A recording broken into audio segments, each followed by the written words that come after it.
One of the great things about America's democracy is we have a vigorous, sometimes bitter political contest. And when it's done, historically, regardless of party, the person who loses the election congratulates the winner, reaffirms our democracy, and we move forward. That's how democracy survives, because we recognize that there's something more important than any individual campaign, and that is making sure that the integrity and trust in our institutions sustains itself, because democracy by definition works by consent, not by force. I have never seen in my lifetime or in modern political history any presidential candidate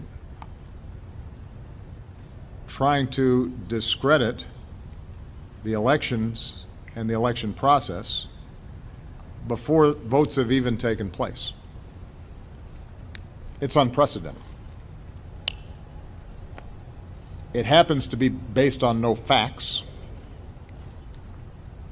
Every expert, regardless of political party, regardless of ideology, conservative or liberal, who has ever examined these issues in a serious way will tell you that instances of significant voter fraud are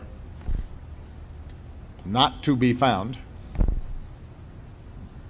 that, keep in mind, elections are run by state and local officials, which means that there are places like Florida, for example, where you've got a Republican governor who's a Republican appointees are going to be running and monitoring a whole bunch of these election sites. The notion that somehow if Mr. Trump loses Florida, it's because of those people that you have to watch out for, that is both irresponsible and, by the way, doesn't really show the kind of leadership and toughness that you'd want out of a president. If you start whining before the game's even over,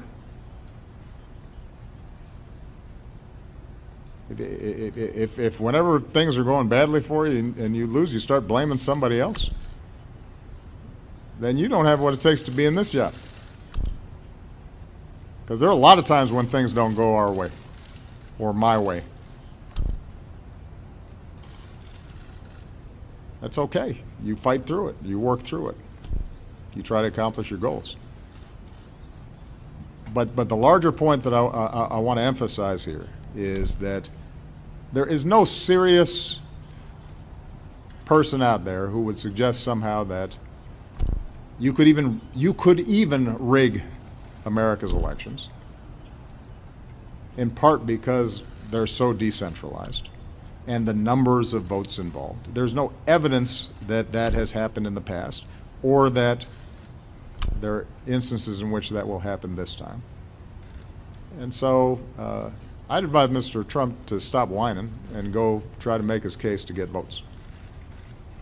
And if he got the most votes, then it would be my expectation of Hillary Clinton to offer a gracious concession speech and pledge to work with him in order to make sure that